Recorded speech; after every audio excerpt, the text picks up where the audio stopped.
Et pour terminer notre émission, Gauthier de la rédaction de Radio Campus Paris. Bonsoir.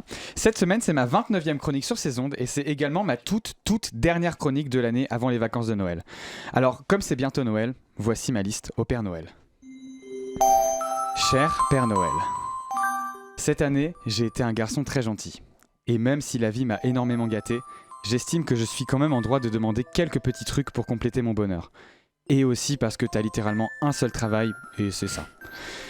Déjà, pour commencer, rends-moi ma voix, sale bâtard de Père Noël là, j'en peux plus putain. Ça fait 5 ans, 5 jours que t'as pris ma voix en otage et qui fait tes va-et-vient, c'est insupportable. Ça fait 5 jours que je peux pas chanter aigu alors que c'est ma raison de vivre. Ça fait 5 jours que j'ai pas pris de douche parce qu'à quoi bon prendre des douches si on peut pas chanter dans les aigus. Alors, à quoi bon prendre une douche si je ne peux pas chanter fort, si je peux pas crier qui je suis.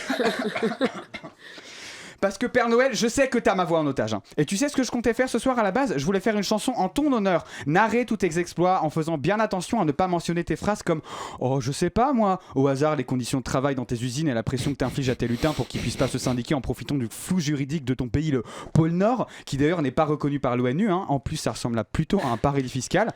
Et oui, car je suis Élise Lutin de Noël, moi. Je travaille pour Clochette Investigation. Je vais tout dévoiler, petit papa. Et je n'ai pas peur des conséquences. Et j'irai jusqu'au bout, même si cela doit signifier la fin de Noël et tout ce qui entoure cette fête. Je suis prêt à assumer tout ce qui viendra avec la conclusion de mon enquête. Et même vous, chers auditeurs, méfiez-vous.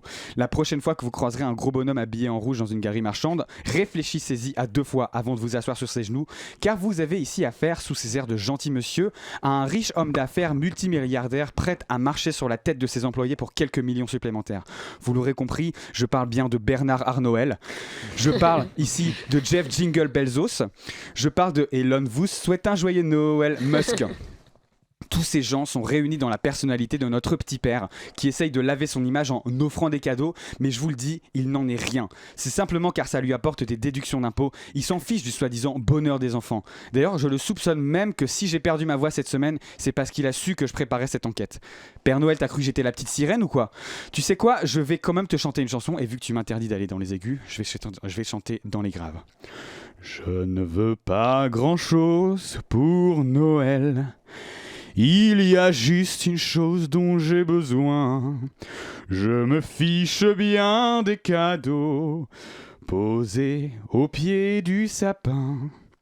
Tout ce qui me ferait plaisir, c'est que tu ne sois qu'un souvenir.